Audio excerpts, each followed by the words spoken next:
नमस्कार, मी आकाश जाधव. सगळ्यात महत्त्वाचं म्हणजे महावितरणच्या आलेल्या ॲडव्हर्टिजमेंटबद्दल मी ह्या आधी व्हिडिओ बनवलेला आहे. ह्याबद्दल विद्यार्थ्यांना सांगितलं सुद्धा आहे आणि एक मोठी संधी आहे त्याच्याबद्दल मी वारंवार सांगतही आलेलो आहे आणि पुन्हा पुन्हा सांगतो आहे. ह्या व्हिडिओच्या नंतरही मी बऱ्यापैकी गोष्टी ज्या आहेत त्या ह्या विद्यार्थ्यांसाठी प्लॅन केलेल्या आहेत. प्रवीण राठोड हा आपला जुना विद्यार्थी जो 2014च्या ॲडमध्ये पास झाला होता, त्याची एक मुलाखतही घेतलेली आहे.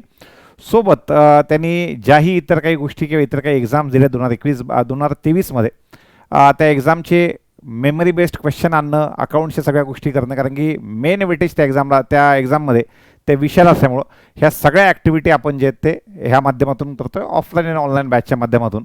तर त्याबद्दलची माहिती विद्यार्थ्यांना पाहिजे होती. सगळ्यात महत्त्वाचं म्हणजे खूप जणांना अकाउंट्सचा पार्ट सेपरेट पाहिजे होता, तर तो सुद्धा पार्ट मी याच्यामध्ये सांगतो की काय करायचं आहे. फक्त व्हिडिओ शेवटपर्यंत बघा.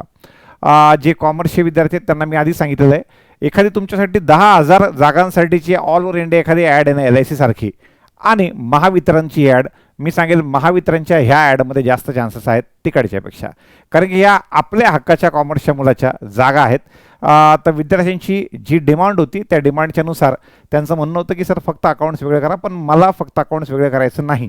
त्या पाठीमागचं कारण असं की सोबत जरी तुम्ही क्वांट रिझनिंगचा पार्ट केला असेल तर कुठे ना कुठे मराठी नावाचा विषय पण तुम्हाला लागतो, जे 10 मार्काचं वेटेज आहे. दुसरं, ह्याच्या आधी मी जेनकोची एक्झाम दिली होती, महाजेनकोची एक्झाम, ती AE असिस्टंट इंजिनियर इलेक्ट्रॉनिक्सच्या माध्यमातून, आणि ती दिली होती मे 2023मध्ये.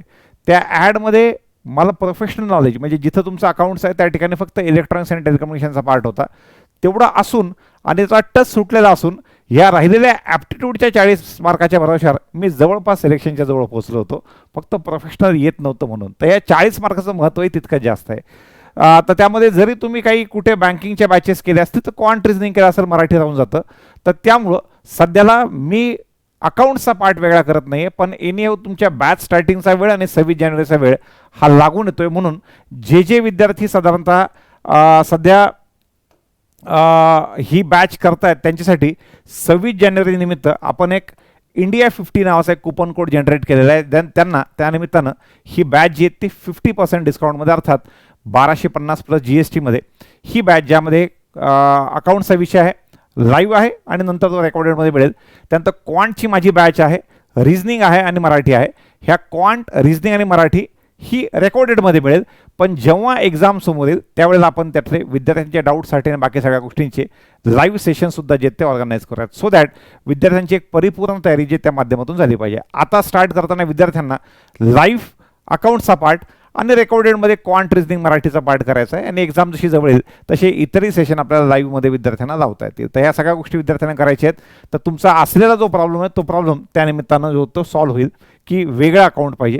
वेगळं अकाउंट न मिळता साधारणतः फीस अर्ध्या फीसमध्ये तुम्हाला ह्या सगळ्या गोष्टी ज्या आहेत त्या मिळणार आहे. तर आपण एकाच दिवशी 20-22 तारखेला ऑनलाईनची बॅच जी आहे विद्यार्थ्यांना स्टार्ट केली होती. ऑनलाईन बॅचचा वेळ हा साधारणतः 4, 4:15 पासून ते त्याचा वेळ आहे 5:30, 5:15, 5:30 पर्यंत, आणि ती संपल्याच्या नंतर लगेचच्या लगेच विद्यार्थ्यांना आपण ऑफलाईन आणि ऑनलाईन मी वेगळे ठेवत असतो, की ऑफलाईनचा वेळ ठेवलेला आहे, ऑनलाईनचा वेळ आहे 4 ते 5:30 पर्यंत, आणि 5:45 पासून 7 पर्यंत छत्रपती संभाजीनगर येथे संकल्प एज्युकेशनला ऑफलाईन सुद्धा विद्यार्थ्यांना अवेलेबल करून दिले. जे विद्यार्थी ते संभाजीनगरचे आहेत, ज्यांना ऑफलाईन मोडमध्ये करायचं आहे, ते ह्या वेळेमध्ये साधारणतः ही बॅच करू शकतात. त्याची फीस 2000 ठेवलेली आहे.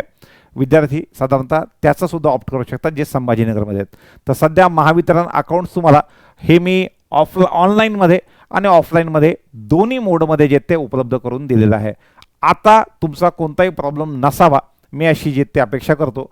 तुम्हाला हा कुपन कोड इंडिया 50 नावाचा 25 तारखेपासून ते 28 तारखेपर्यंत जो आहे तो वापरायचा आहे.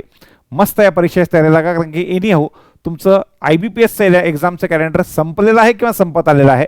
SBI क्लरिकलच्या च्या निकालानंतर असं समजा ते संपून जाईल, आणि ज्यांचा निकाल लागला आहे त्यांचं 25 फेब्रुवारीला SBI क्लरिकलची मेन्सच्या नंतर त्यांना वेळ राहणार आहे. सर, ही एक्झाम सांगितलेली की मार्चमध्ये ही एक्झाम होईल म्हणून, त्याच्याबद्दल काय? तर ह्या एक्झामबद्दल पहिल्यांदा 30 डिसेंबरला ही ॲडव्हर्टिजमेंट महावितरणची आली होती. 30 डिसेंबरला ॲड आल्याच्या नंतर अजूनसुद्धा ॲप्लिकेशन लिंक जवळपास महिना होताला ओपन झालेली नाही आहे. तर मला असं वाटतं त्यासाठी तुम्हाला बऱ्यापैकी व्यवस्थित वेळ मिळेल. त्याच्याबद्दलचे काहीही एक्झाम डेटबद्दलचे अपडेट असतील तर मी तुम्हाला सांगेल. सध्याला मी सर्वांना बॅच हळूहळू घ्यायला सांगितलेली आहे, पण जसं ॲप्लिकेशन लिंक ओपन झाली तसं आपल्याला ह्याची स्पीड जी ते वाढवता येईल. सोबत 10 पेपरसुद्धा बनवायला सांगितले आहेत, फुल लेंथ पेपर, सो दॅट जशी एक्झाम जवळ आली तशी ऑनलाईन आणि ऑफलाईन दोन्ही मोडमध्ये आपल्याला विद्यार्थ्यांकडून 10 पेपर जे आहेत ते फुल लेंथ पेपर सोडून घ्यायचे आहेत. मला असं वाटतं एवढी तयारी ह्या परीक्षेसाठी सफिशियंट असेल. जेही विद्यार्थी साधारणतः या परीक्षेची तयारी करत असतील त्यांच्यासाठी एक सुवर्ण संधी आहे. असलेल्या सुवर्ण संधीचा विद्यार्थ्यांनी महावितरणच्या या सुवर्ण संधीचा लाभ जो आहे तो घ्यायचा आहे. हेच मला ह्या व्हिडिओच्या माध्यमातून अधोरेखित करायचं होतं. धन्यवाद.